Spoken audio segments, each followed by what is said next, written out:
میرا سوال یہ ہے کہ میری کلاس فیلو کہتی ہے کہ اسلام میں مرد اور عورت کو برابر نہیں سمجھا جاتا کیونکہ مرد کو 4 شادیوں کی اجازت ہے اور عورت کو کیوں نہیں؟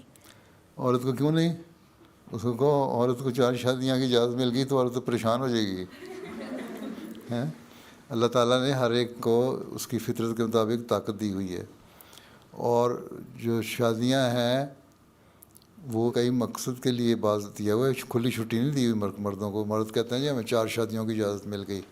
اس طرح 4 شادیوں کی اجازت نہیں، بڑی کنڈیشنز ہیں اللہ تعالیٰ نے کہا ہے. اگر دین کی ضرورت کے لیے ضرورت ہو، سب سے پہلی ہے جس طرح انبیاء کو ضرورت ہوتی ہے وہ زیادہ شادی کر دیا حضرت صلی اللہ علیہ وسلم نے کی دین کے پھیلانے کے لیے. تبھی آپ صلی اللہ علیہ وسلم نے فرمایا کہ دین کا آدھا علم عائشہ سے سیکھو. اتنی امپورٹنس دے دی عورت کو کہ آدھا علم دین کا جو تھا وہ عورت سے سیکھنے کو کہہ دیا مردوں کو بھی. یہ امپورٹنس نہیں ہے؟ عورت سے زیادہ امپورٹنس کیا ہو سکتی ہے؟ ہاں شادیاں اس لیے کیں تاکہ دین کو پھیلانے میں کردار ادا کرتی ہے عورت، کیونکہ عورتوں کی تعداد زیادہ ہوتی ہے، ان کی تربیت کے لیے زیادہ اچھی. ایک تو پہلی بات.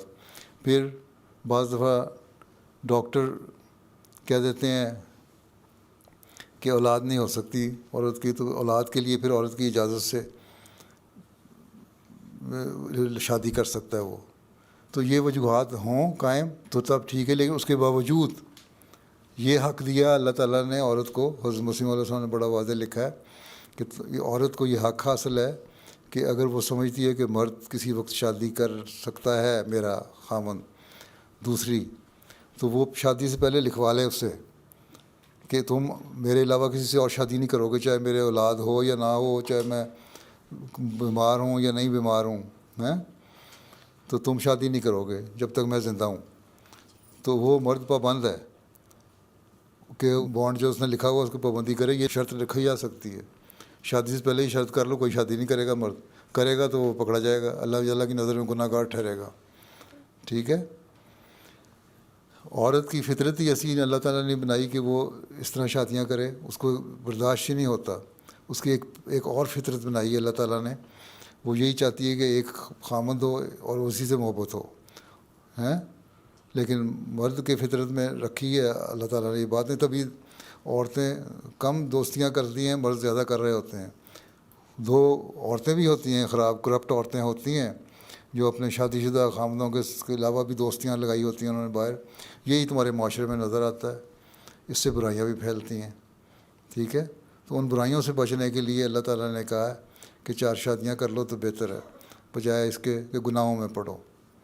لیکن عورت کی فطرت میں کسی عورت سے تم پوچھ لو، انٹرویو لے لو جا کے، جب تم 15 سال کی ہو جاؤ گی نا، پھر تم جانا کسی سے پوچھ لو عورت سے کہ تم چاہتی ہے کہ تمہارے 2 خامند ہوں، وہ تمہارے منہ پہ چپیٹ مارے گی.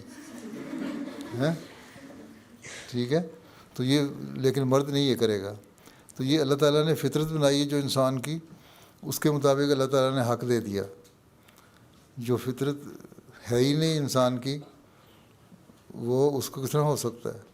لیکن ابھی بھی اس کے باوجود بھی دنیا میں ایسے قبیلے ہیں انڈیا کے بعض ریموٹ علاقوں میں یا بعض آئی لینڈز ہیں ان میں کہ جہاں عورتیں حکومت کرتی ہیں اور عورت کے 2 3 خامند ہوتے ہیں. ابھی بھی دنیا میں تو اس طرح قائم ہے. لیکن اللہ کہتا ہے یہ فطرت نہیں ہے تمہاری. اور وہ تنگ ہی آئے ہوتے ہیں، ان کو پتہ نہیں لگتا اولاد کس کی ہے، پتہ نہیں لگتا. ٹھیک ہے نا. مرد کے تو اولاد کا پتہ لگ جاتا ہے کہ کس کی اولاد ہے. عورت کی کئی شادیاں ہوگی تو پتہ نہیں لگے گا کہ کس کے بچے ہیں، اس مرد کے ہیں کہ اس مرد کے ہیں کہ اس مرد کے ہیں. پھر ایک فساد پیدا ہو جائے گا. ٹھیک ہے. پھر پراپرٹی کا جہاں سوال آئے گا وہ کہے گا مجھے بھی دو، مجھے بھی دو، مجھے بھی دو. تو ان جھگڑوں کو بچانے کے لیے اللہ تعالیٰ کا فطرت جو ہے انسان کی، اور ہر جانور میں فطرت ہے، یہ اس فطرت کے مطابق اللہ تعالیٰ نے تمہیں حق دیا ہے. لیکن اس میں شرطیں لگا دی ہیں.